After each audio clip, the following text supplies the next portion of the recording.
नमस्कार दोस्तों, मैं मुकेश और अपने YouTube चैनल में आप सभी सुनने वालों का स्वागत करता हूं। आज की कहानी है राजू की। राजू जब भी छुट्टी मिलती परिवार से मिलने जम्मू चला जाता। पिछले महीने ऑफिस की छुट्टी मिलते ही उसने तय किया कि अब की बार वह ज़रूर जम्मू जाएगा। माँ की याद ने उसे बेचैन कर रखा था।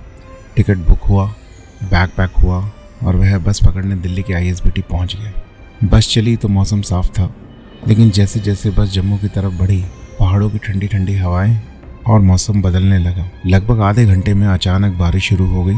बस जैसे ही पहाड़ी रास्ते में घुसी, अचानक रुक गई। ड्राइवर ने कहा, भाई साहब रास्ता बंद है, ऊपर से मलबा गिर गया है, तो शायद रात भर यहीं रुकना पड़ेगा। राजू परेशान हो गया। उसे रात से पहले अपने गाँव पहुँचना था। तभी एक बूढ़ा मुसाफिर बोला, एक पुराना जंगल का रास्ता है, छोटा है लेकिन सुनसान है। कोई उस रास्ते से जाता है पर थोड़ा खतरनाक है बेटा।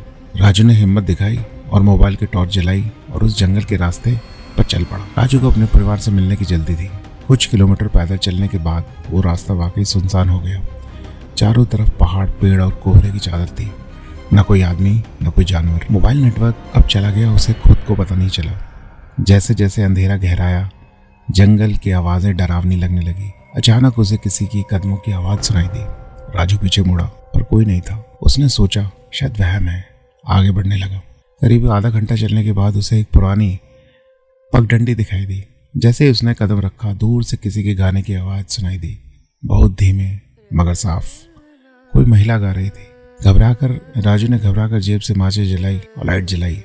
तभी उसे पास में एक झोपड़ी दिखाई दी, टूटी फूटी, बिना दरवाजे की, पर अंदर से हल्की नीली रोशनी आ रही थी, जैसे कोई लैंप जला हो। राजू झोपड़ी की तरफ बढ़ा। पास जाकर देखा तो झोपड़ी बहुत पुरानी और टूटी फूटी थी, जैसे सालों से कोई ना रहता हो। तभी दरवाजे अपने आप खुल गए। ठंडी हवाओं का झोंका बाहर आया। कौन? वह कांपती आवाज में बोला, लेकिन जवाब नहीं मिला। राजू ने डरते हुए देखा कि एक बूढ़ी औरत है। राजू ने पूछा, माँ जी, ये रास्ता गांव की तरफ जाता है क्या? बूढ़ी औरत ने सिर उठाया और बोली, हाँ, पर जो इस रास्ते से गया वो कभी वापस नहीं आया। राजू सुन के हक्का बक्का रह गया। तभी औरत ने उसकी ओर देखा और फुसफुसाया, तेरे पीछे जो चल रही है उससे बचकर रहना। और अचानक उसकी आंखें सफ़ेद हो गई, जैसे कुछ साया उस पर चढ़ गया हो। राजू के पैरों ने काम करना बंद कर दिया था। किसी तरह उसने खुद को संभाला और भागने लगा। उसके पीछे किसी के भागने की आवाज़ भी आ रही थी। जंगल की पगडंडी पर दौड़ते हुए वो गिरा, उठा, लेकिन रुका नहीं, दौड़ता रहा। वहाँ एक पत्थर की समाधि भी दौड़ते दौड़ते उसको नजर आई, जिस पर लिखा था, मेरा नाम लेके पुकारोगे तो मैं साथ चलूंगी। राजू ये पढ़ के और कांप गया। तभी हवा में कोई धीमे से बोला, राजू। उसे कुछ ठंडी सांसों का एहसास हुआ। वो पागलों की तरह भागने लगा। करीब आधे घंटे के दौड़ के बाद उसे दूर एक मंदिर की घंटियों की आवाज़ सुनाई दी। उसने सोचा अगर वहाँ पहुँच गया तो शायद बच जाऊँ। वो मंदिर की तरफ भागा। जैसे ही मंदिर के दरवाजों में कदम रखा, पीछे की आवाज़ें अचानक बंद हो गई। भागते भागते राजू एक छोटे से मंदिर पर पहुंचा। वहाँ एक साधु बैठा था, आंखें बंद किए हुए, ध्यान लगाए हुए। राजू उसके पैरों में गिर पड़ा। बचाओ बाबा, कोई पीछा कर रहा है। साधु ने आंखें खोली और बोले, अब वही तेरे पीछे आएगी हर बार। राजू कुछ समझ नहीं पाया। साधु ने उसके माथे पर राख लगाई और एक लोटा जल दिया। इसे पी ले और मंदिर के पीछे की सुरंग से निकल जा जल्दी। राजू ने वैसा ही किया। सुरंग बहुत तंग थी, लेकिन आखिरकार वो जंगल से बाहर आ गया। अगली सुबह वह गांव पहुंचा। राजू अब भी डरा हुआ था। उस रात जब वह अपने घर के कमरे में सोया, उसने खिड़की पर किसी को खड़ा देखा। एक औरत सफ़ेद साड़ी में, बिखरे बालों के साथ। वो मुस्कुरा रही थी और गा रही थी। गांव में सब कुछ पहले जैसा ही था, जैसा वो छोड़ के गया था। वही घरों की दीवारें, माँ की मुस्कुराहट, बहन की चहक और पिता का सख्त पर प्यार भरा लहजा। लेकिन राजू वो अब पहले जैसा नहीं रहा था।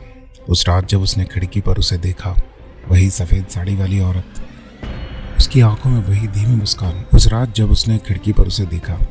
वही सफ़ेद साड़ी वाली औरत, उसकी आंखों में वही धीमी मुस्कान और होठों पर वही गाना था।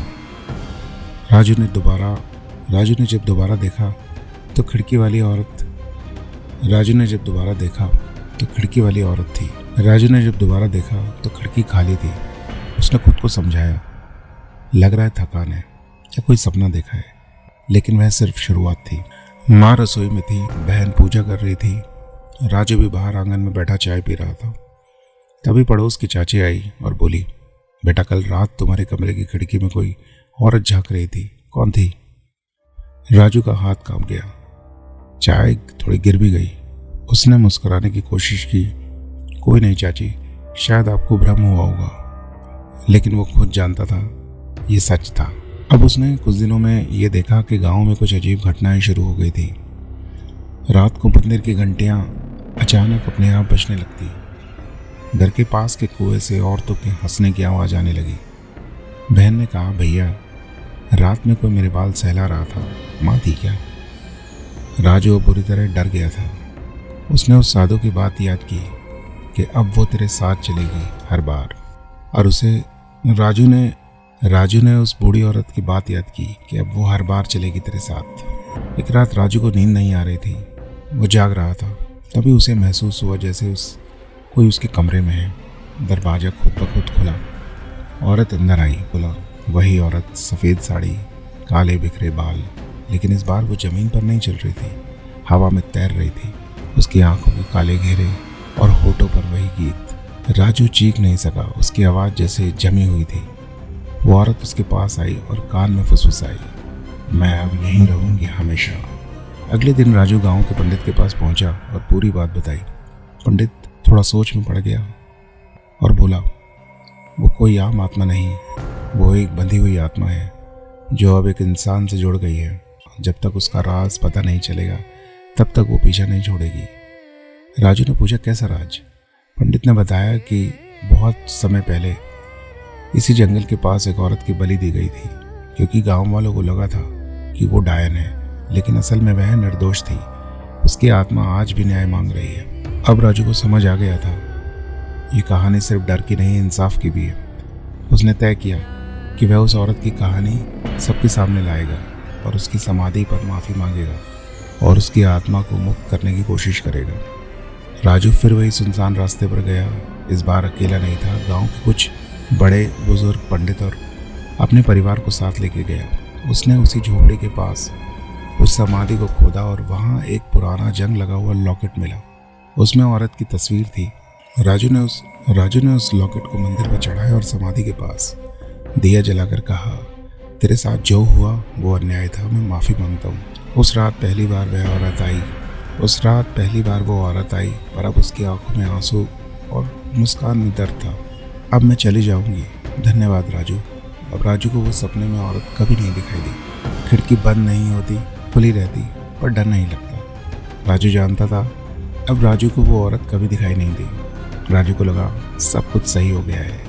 राजू को कई हफ्ते हो चुके थे। आत्मा का डर भी खत्म हो गया था। उसके जीवन में शांति लौट आई थी। गांव भी अब पहले जैसा ही था। मंदिर की घंटियां अब डरावनी नहीं लगती थी। रात में पास के कुएं से अब कोई आवाज़ नहीं आती थी। लेकिन एक रात जब राजू ने अपनी शहर की नौकरी छोड़ के गांव में रहने का फैसला किया। राजू गांव के ही स्कूल के बच्चों को पढ़ाना शुरू किया। राजू ने अपनी शहर की नौकरी को छोड़ दिया और गांव के एक स्कूल में बच्चों को पढ़ाना शुरू किया। जब वो स्कूल में पढ़ा रहा था तो ब्लैक बोर्ड पर अचानक चौक खुद ब खुद चल पड़ा। उसने जो लिखा वो पढ़कर राजू का खून जम गया। तुमने एक को मुक्त किया, दूसरी अब जाग चुकी है। राजू ने समझा था कि अब सब खत्म हो गया है, पर असल में कहानी तो वहीं से शुरू हुई थी। उस रात राजू ने सपना देखा, वही सफ़ेद साड़ी वाली औरत, पर इस बार उसके साथ एक छोटी लड़की थी। लड़की की आंखों से खून बह रहा था और वो बोल रही थी, मेरी माँ तो बच गई। राजू की आंखें खुली, दिल जोर से धड़क रहा था। अब बात आत्मा की नहीं थी, अब बात उस मासूम बच्चे की आत्मा की थी जो शायद उसी बलि की रात गवाह थी या खुद बलि का शिकार हो चुकी थी। राजू ने गांव के बुजुर्गों से बात की, लेकिन सब चुप थे।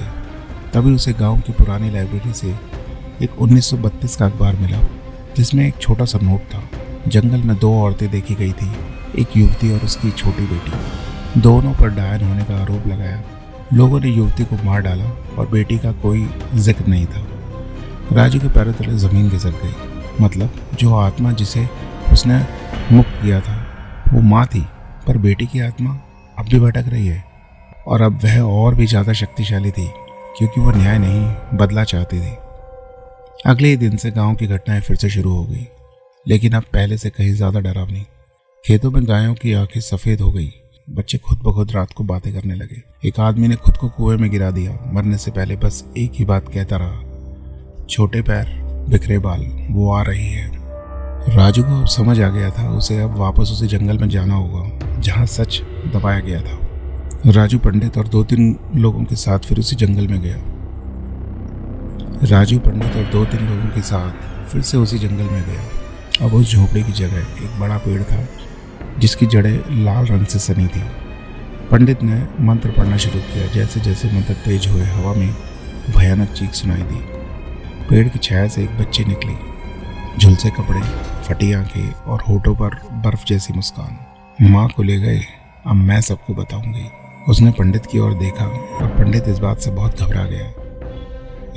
राजू कांपते हुए बोला, माफ करो मुझे नहीं पता था तुम्हारी भी बलि दी गई थी। बच्ची की आत्मा रुकी। बच्ची की आत्मा की आंखों में आंसू थे। शायद उसने पहली बार किसी को पछताते हुए देखा था। राजू ने अपना हाथ आगे बढ़ाया। तुम्हारी माँ को शांति मिली है, अब तुम्हें भी मिल जाएगी। बच्ची धीरे धीरे पास आई। उसकी आंखों में आग बुझने लगी थी। वो बोली, अगर कोई उस दिन ऐसा बोलता तो मैं आज जिंदा होती। वो धीरे धीरे हवा में घुलती चली गई। एक धुआं जो वो गायब होता चला गया और एक उजली रोशनी बनकर गायब हो गई। अब राजू जानता था कि डर हमेशा खत्म हो गया है। कभी कभी वो अन्याय का चेहरा होता है।